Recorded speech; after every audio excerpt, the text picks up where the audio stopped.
দুর্গাপুজো তো একেবারেই দোরগোড়ায়, আর এই দুর্গাপূজায় ঠাকুর দেখা তো চাই। আর তা যদি হয় শিয়ালদা বনগাঁ এসি লোকালে, তাহলে তো আর কোনো কথাই নেই। তাই এসি লোকালে ওঠার আগে এই ট্রেনের কিছু খুঁটিনাটি তথ্য তো জেনে রাখা দরকার। তাই এসি লোকালের সম্পূর্ণ খুঁটিনাটি তথ্য আর সাথে অনলাইনে কি করে তোমরা এসি লোকালের টিকিট কাটবে, আজ সমস্ত ডিটেলসই তোমাদের সাথে শেয়ার করব। তাই ভিডিওটা দেখতে থাকো।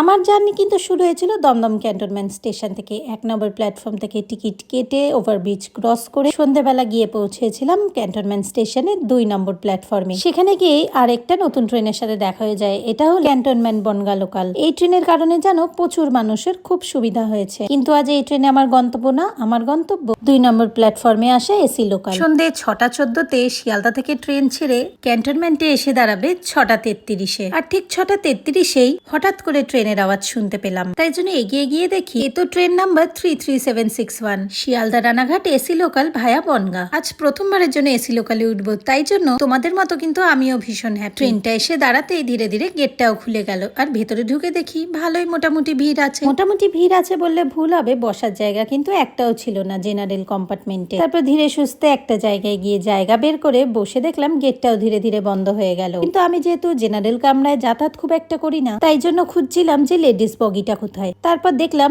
ট্রেনটির একদম শেষেই লেডিস বগি রয়েছে, আর সেখানে এসেই দেখলাম ভিড়টা জেনারেল বগির তুলনায় তুলনামূলকভাবে অনেকটাই কম। আমি যখন এই ট্রেনে গেছিলাম না, এই ট্রেন তখন ক্যান্টনমেন্টের পরে ডাইরেক্ট মধ্যমগ্রামেই দাঁড়াতো, কিন্তু আজ তো ট্রেনটি নতুন অনেকগুলো স্টেশনে দাঁড়ায়, যার মধ্যে রয়েছে বিরাটি, অশোকনগর, মসলন্দপুর, চাঁদপাড়া। আর এতে আমাদের খানিকটা সুবিধাই হয়েছে। ধীরে ধীরে আমি যা দেখছিলাম লেডিস কামরা খালি হলেও জেনারেল কামরায় কিন্তু ভালো ভিড় হয়ে যাচ্ছিল।